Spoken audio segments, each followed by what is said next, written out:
Hello, everyone, and welcome to Facebook Live. We're going to have a great time today talking about some subjects that I know you're going to want to hear and talk about. And we're going to talk about kids today. Is this how you want this to look like that? I want to see what the people say. Sorry, everybody. I got the wrong screen up, I think, or no. Okay.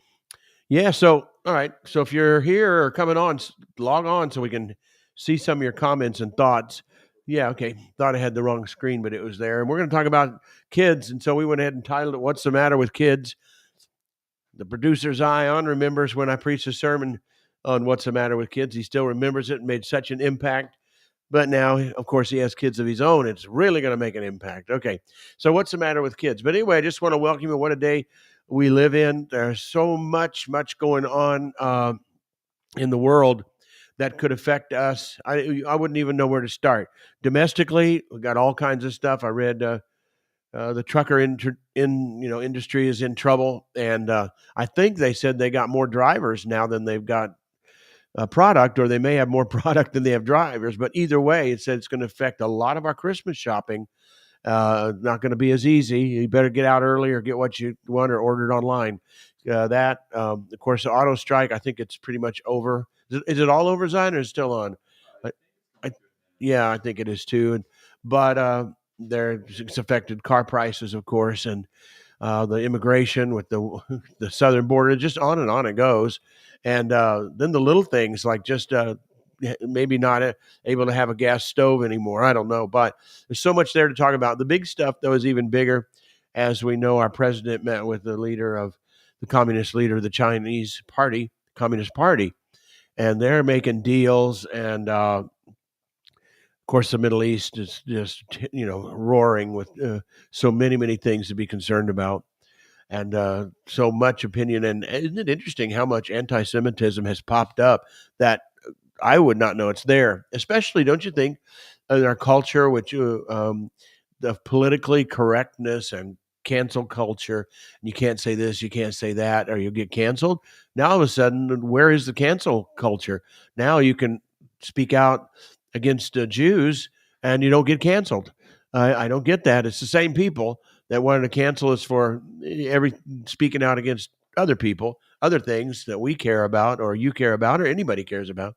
And then you get canceled, and the comedians got canceled, politicians got canceled, excuse me.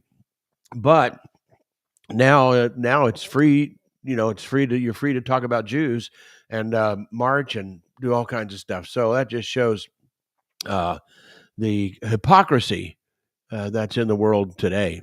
All right. So waiting for a few more to come on. Got Nathan, and I see Jeremiah's with you. Good to have you guys. I won't talk too long so you can get back to work. But anyway, we're gonna talk about kids, and when you see the title, "What's the Matter with Kids?" If you've known me for very long, you already know the answer before we. Hi, Jennifer. You even know the answer before I say anything. What's the matter with kids? You already know. It's the parents. Yep. I'm sorry, but that's the truth. It's poor parenting. And I have a lot of experience in that, not just myself with our kids and family, but with other kids, where we would get these kids in our church that they said there's nothing you can do with them, nothing can be done. They won't obey at school, they don't do homework, they just terrible attitudes and all that. And I know a few kids, it got so bad that I don't know how they were going to function in society. Hi, Brenda. And so we took those kids and in our own home, or occasionally we put them in somebody else's home and said, listen, the only way we're going to save this kid is to get them away from their parents for a while and restructure, talk them through some things. And we did that very successfully, which we realized it's just we have to get them away. Their parents are creating these children, and they don't take the blame for it. They either let it go, look the other way, or or just continue to yell at them and try to find ways to punish them. You know, I was talking with Kathy the other day about kids and teenagers and everything, and especially in our cancel culture, that thing is children, particularly though, need to know that they can make mistakes. Not all mistakes should be punished. A mistake is a mistake. We all make mistakes, and not all mistakes should be punished. If it's defiant, if it's rebellion, if it's been explained well, and it's just they're just pushing back because that's just in us. Rebellion is just in humanity. Okay, that might be punishable. You might need to think of something, but uh, and some mistakes need corralling, correcting, and maybe punishing a little bit. But our kids need to know that they can make a mistake and we'll learn from it. You know, you don't have to be perfect, but we do have to have a relationship, because if we have a relationship, then when you make a mistake, the relationship kicks in, not the punishment. And that's the way I've done it in our family and with the other children that I've worked with. And they were great successes. Some still today thank me and come around and say thank me. We did homework with them. Uh, we sat and did homework. We got tutors for them. We all kinds of stuff we did, and they turned out to be okay. So, all right, to give you a break, everybody listens an hour later. To give you a break, is it possible there's a kid out there that it's not the parents' fault? Yeah, there's going to be some. Just like there's a few rotten people, there's going to be rotten kids. But most of the time, the answer is no. Most of the time, is parents don't know the difference between discipline and structure and punishment. They get it all mixed up together. So, what's the matter with kids? It's usually poor parenting. Now, as they get older, this is a little bit for the older kids, but I guess it's whatever age it works for. I brought this up on a podcast and wondered if people would agree with this or not, but I'll just tell you because this is what I think. I wrote down here on a piece of paper, you owe them, your children, you owe them your love. Okay, don't need to talk about that. We did mention that love is value. Showing value is different than saying I love you or buying things for them or just giving them what they want to keep them quiet. Okay, value. All right, but anyway, you owe your children your love. You listen, you don't owe them your trust. You don't owe them your trust. Then that's where so many parents go wrong. They say the ridiculous thing is, "I trust them." So they give them a phone. They're on the internet. They have certain friends. They go places, and a parent will tell me why I trust them. I trust them. That's ridiculous. You know why? Because you're not supposed to trust them. You're supposed to train them, right? You trust in the Lord, but you train your children. How can you trust a child that's not trained? You can't even trust yourself. If you're not trained, then you don't know. And so a lot of times they're not trained. So therefore, and another thing, they can only hold so much training. You can't train them overnight. You can't train them everything in 1 year. So training goes on and on and on, and the level of training and comprehension rises. So you don't owe to trust them. And when they bring that up, especially they get to be in high school or whatever, they always bring up, don't you trust me? Or trust me. You can trust me. Don't you trust me? And I always told our kids, no, I don't trust you. And I said, I don't even trust myself. I know that if I let myself go, I'll cut corners. And think of all the things that nobody knows about you, that your mind goes or your ideas go, or you go someplace on the internet and nobody knows but you. But that means you can't be trusted. And you think thoughts you shouldn't think. You get angry, even if you don't tell it to other people. You get angry at other people. You have jealousies or other things going on inside of you that nobody else knows. So really, if you're got all that if you're cutting corners in your Christianity and your walk with God, you can't be trusted either. It's just nobody knows you're doing it. And so put yourself in their place. Listen, it's too much pressure for them to be trusted without training, without boundaries are okay. It's an okay word without, some kind of system where they understand where the lines are. But it's too much pressure for them to be trusted, to give them a phone or the internet or friendships and just say, well, I trust you. I've trained you. And the big mistake is parents bring their kids to church. And because they're in church and they're over there, they're singing and they're dancing around or whatever during the fast songs, they think, well, I can really trust them. Look, they're really into God.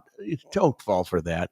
Don't fall for that. There'll be two different people. There'll be a different person at school, different person in life. So don't fall for it. You do not owe them your trust.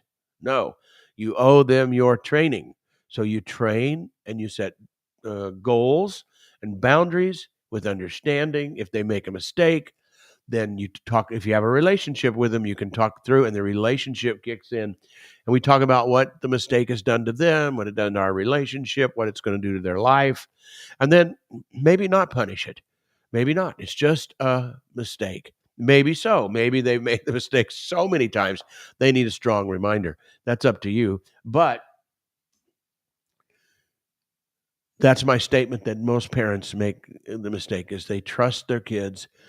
And really, when you think about it, a lot of it, what they say, I trust them, is actually laziness. Because if you can trust them to make all the right decisions, then we don't need you. You don't have to work at it. Hi, Anne Marie. Good to have you here. And we're getting around. I've had an extra busy week where I'm not available. So I haven't got to really connect with Jeremiah yet, but we're going to, and we'll work that out. And everybody else is coming in. Good to see you. And so you don't want to make the mistake, okay? So mistake one about kids is you owe them your love and value and to show value, but you do not owe them your trust. You owe them your training. Untrained children, untrained teenagers cannot be trusted. So where do you up? You don't up it by saying, I trust them, which sometimes can be an excuse for just being lazy. You don't do anything. If they can be trusted, you don't have to do anything, right? So but you've got to train them in the way they're to go. Insight, training. Always put not just what they're to do, but why. Why? As a pastor, I try to tell people when it comes to giving or tithing, well, you got to know the why. You got to know how it opens the windows of heaven. You got to know how, when things get hard and tough, that extra measure of grace will be on your finances because you're a tither, you're a giver, you're generous. And so there's a why we do what we do, or why we don't do what we do. I remember too, Bobby was the crowd and her crowd of school and church. They start going to the movies. I think I've told this story before, but they start going to the movies, and they start going every weekend. Every weekend they wanted to go Friday night to the movies or whatever it was. And that's when we weren't in revival days, because otherwise you had to go to church on Friday night. And they did. But and she wanted to start going every week with the rest of them. I said, no, we're not going to do that. And she'd say, yeah, but it's an okay movie. It's a good movie. I said, no, we're not going to do that. And here's the reason why.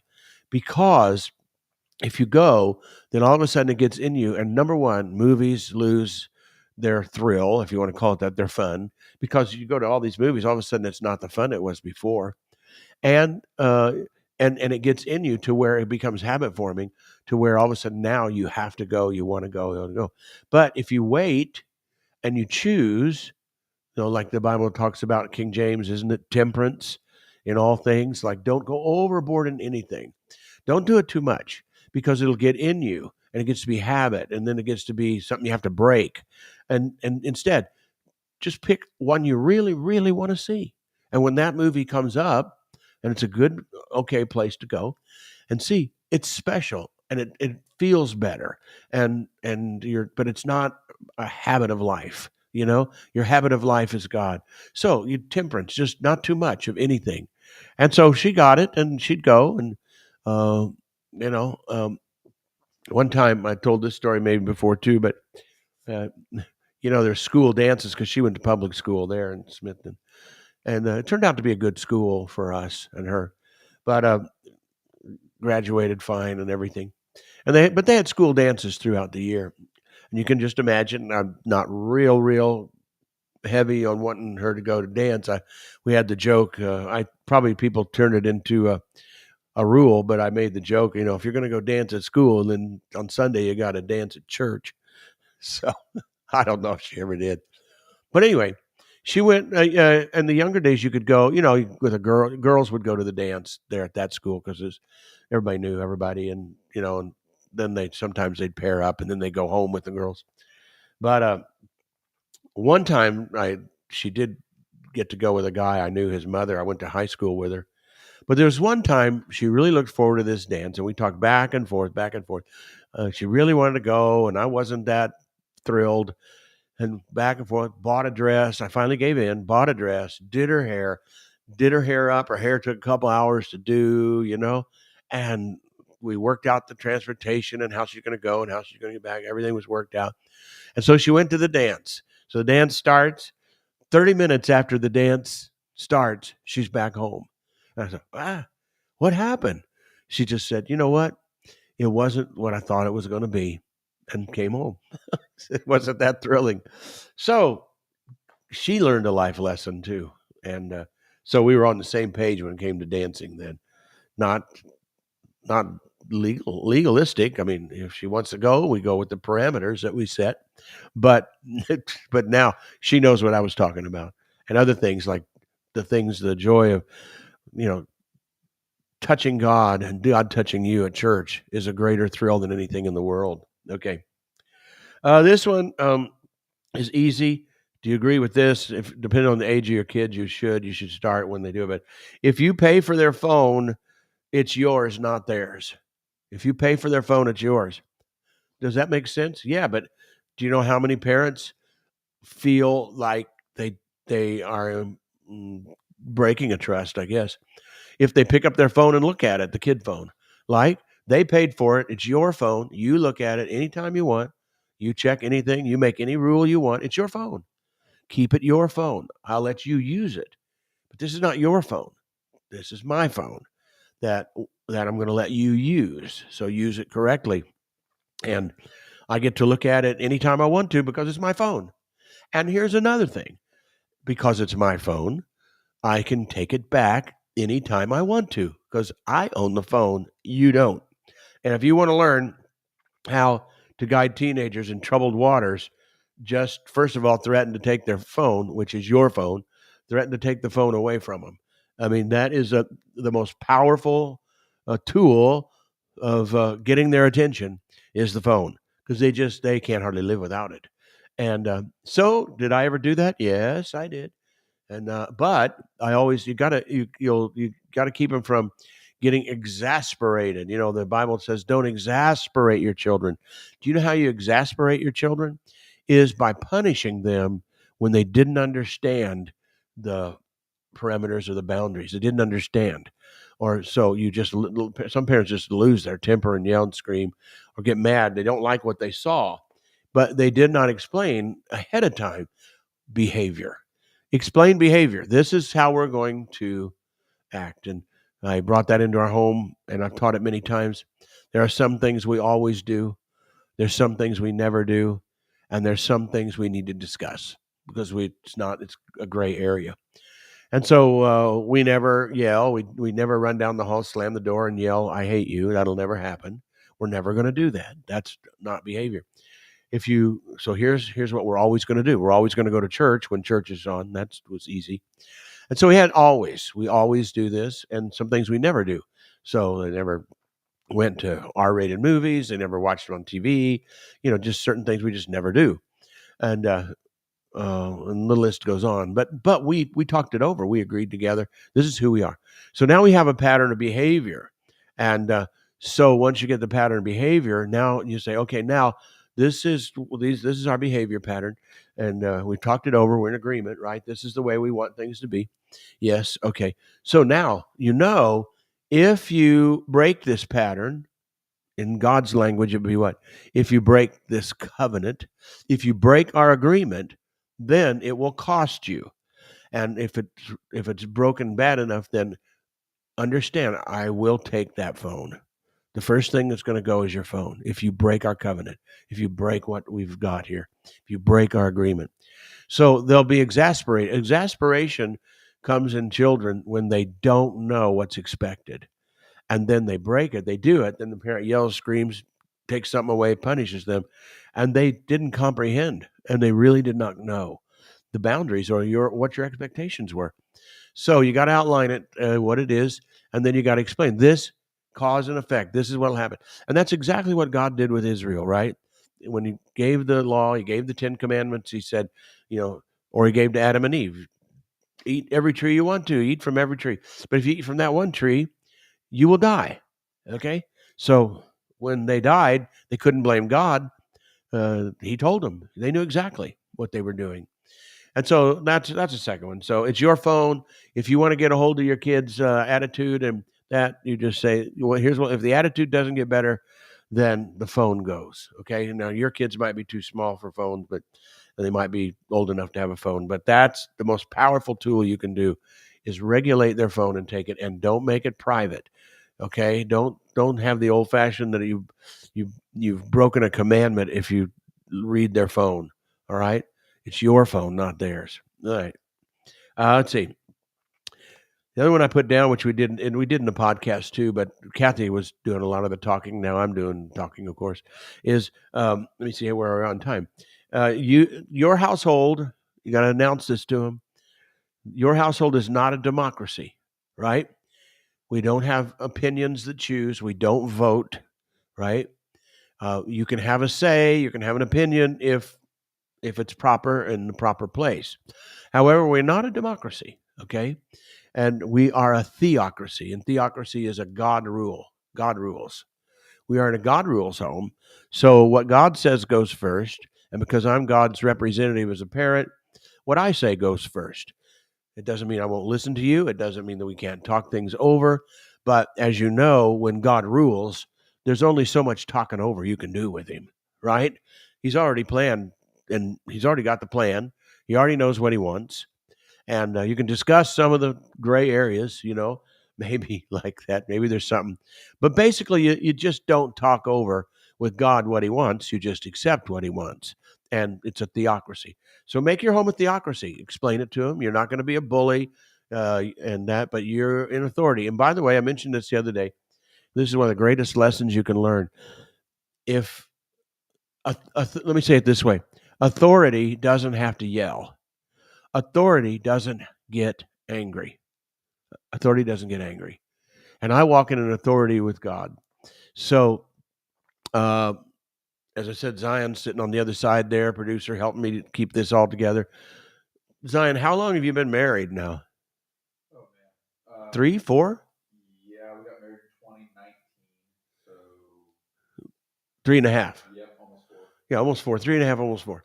And as long as you've known me and seen me in church and out of church, have you ever seen me lose my temper? I didn't know what he was going to say. But or yell or scream or throw, Right. never. And that's because I walk in authority. And so that means we can talk it over. I could be wrong. It doesn't make me right all the time. But I don't have to turn to the world's way, yelling, screaming, bullying, threatening, because if you walk in the authority of God, you don't have to live that way. And so that's what you want to do. Walk in the authority of God. Don't yell, don't scream, set the boundaries, set the parameters, make sure they understand like God does with his word. Give them your word. Here's my word on it. And then if they cross the line, then okay, well, we already talked about what's going to happen. So there you go. Sorry, but that's the way it is. We had this agreement. Okay, so you are now part of a theocracy where God rules and you rule with God, under God, not a democracy. Okay. I don't know how I'll go. Maybe this will be the last one, maybe not. Okay. Create a servant family. Okay. Servants. The biggest problem we have today is we have no servants, and that's not meaning that there aren't people in the church, community, outreaches that don't serve or do charitable things, or like in our church, we have volunteers, we have people who serve faithfully every week, parking cars or cleaning or whatever. But that's not the problem in our culture. Our problem is not that we don't have people that do deeds, servant deeds, but they don't have a servant's heart. So you could show up and park cars every week faithfully, joyfully, and all that, but you don't have a servant's heart because inside you're angry at somebody. You have unforgiveness. You're angry. You've been offended. and you can carry those things with you. And so that's why you want a servant mentality and a servant family, because servants don't get offended. They just serve. What is there to be offended about if you're a servant? If you're a servant, you serve. Whatever, whatever, whatever. You don't get jealous. Servants don't get jealous. Servants don't get angry. Servants don't get offended. So anybody that's offended, has unforgiveness, jealous, angry, whatever, at other people is not a servant. That's the problem. Now, they may serve, but it does not make them a servant, because we're a servant. We have a servant mentality. Then we take away what our nation has given us, at least our nation, Anne Marie, the Bill of Rights. We have no Bill of Rights. We don't have, there's no rights, because servants give up their rights, don't they? Isn't that it? Servants give up their rights. And so if you want to not be angry anymore, just continue to create a servant's heart in yourself and a servant family. And the reason that's important, it's important because you're saving their soul. You're saving your kids. You're saving their minds, okay? So there's not something the matter with kids, right? You're saving them, because our culture creates victims. It's a victim mentality. They may serve, but they're not servants in their heart.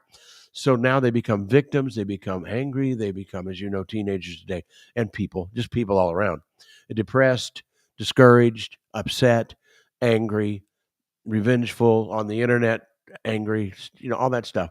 Well, if we create servants, a servant family, not the kids, just the servants. I laughed the other day with Kathy. We were talking, and I said a guy talked on the radio. I was on the radio. I think I had the news on or something. And one guy says he can't wait, something about it. He can't wait to get home and get into his man cave.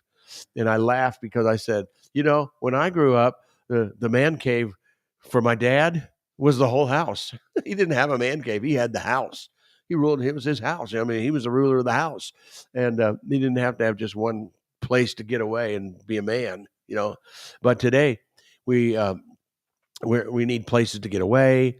We are offended. We're upset, and servants don't do that. So you don't need rights. Servants don't need rights. Servants just need to serve and be glad. Isn't that good stuff? No, I can skip this and skip that one. Well, we'll end on this one then. That when we say don't trust them, but understand, kids are always going to say it's not their fault. Rarely you're going to have a kid say that it was. So if you want to make them healthy, so there's not something wrong with them, always listen to the facts and always understand they probably were partially wrong, like they get trouble at school. Well, it's not my fault. It was the teacher. It was the other student's fault. They're always going to say that. And then you don't know when you've had a school as long as we have, how many parents come without finding out the facts. They automatically start defending their children and causing them to say, not be at fault. It's not their fault. And then the kid gets away with it, knowing that it at least partially was. It turns them into terrible kids, because that's not how God works. And they're going to always expect somebody to jump in and say it's not their fault. No, nothing should happen to my kid. And so, I always suspected with our kids, if they got in trouble at school or at home or at a friend's house or whatever, at church, I always suspected there was probably some involvement that needed to be corrected or talked about. And sometimes it wasn't their fault. So, but you got to take the side of righteousness, right, and correctness, and the spirit, because that's what God does. And we're cheating them to give them the idea that God's just going to overlook everything and it's never going to be their fault. Sometimes it is going to be your fault. And so you own up to whatever was. And then is it punishable? Maybe, maybe not. Maybe it was just a mistake. And that's okay, because you're allowed to make mistakes just like me. All right? So that's enough. What's the matter with kids? Well, we know what's the matter with kids now, don't we? It's the parents. And so it's the same thing with dogs. What's the matter with bad dogs, Zion? Bad dog owners. Yeah. Yeah. It's always, I've got 2 cats that have been pretty lame, just laying around forever. But you can't train cats anyway. They just turn their nose up at you. But yeah, but it's hard, and Someone else in our family, just recently got a dog, Oh, yeah. tiny little thing, but we'll see. Yeah. We'll see how that turns out. So anyway, be a good parent, walk in authority, train, don't trust, right? And raise a servant family because they'll be so much happier when they're not getting angry and a bad victim of everybody. All right. Well, let me remind you about the book. If You Only Knew, it's still free. You can download it right now by going to they go to morefaithmorelife.com. Yeah, that's my. Oh yeah, right there. You can scan that. Get it right now. It's free. I mean, you don't even have to pull out any money or anything. And so it's free. It's being made into a regular booklet that I can take and hand to people. It'll probably be 2-3 weeks. We'll have those, and you can get that too. Maybe it might be free. It might be a little bit of money. Okay, but you also have a book. I don't see it up here, but it is there. Follow the Fire, and I don't talk about that book much. Follow the Fire is the book that was published by Charisma, I think, and it's about the journey from Smithton to Kansas City and how we followed the fire to another place. And I should talk about that more because it's really the sequel to When the Kingdom Comes, which I hope you've gotten and read. You need to read that. It gives you the basis of revival, and you'll learn so much about how to bring revival because it's lessons in revival. And then My Absurd Religion is just an expose of what's really going on behind the scenes. So there's those. You can purchase those, but go right now and also tell your friends because your friends, I don't even have to know them. I don't have to know them. Just go send them to More Faith, More Life, or if you've got one of the cards we handed out at church, and let them or download it for them and email it to them. Email it to your former pastor. Email it to the mayor. Anybody because they're reading it. Politicians are looking, and so are pastors. So that's what I got to say today. Thank you, Zion. Good to be with all of you. I hope that helped, and we had a little fun, a little conviction, but a great education on what's the matter with kids today. All right.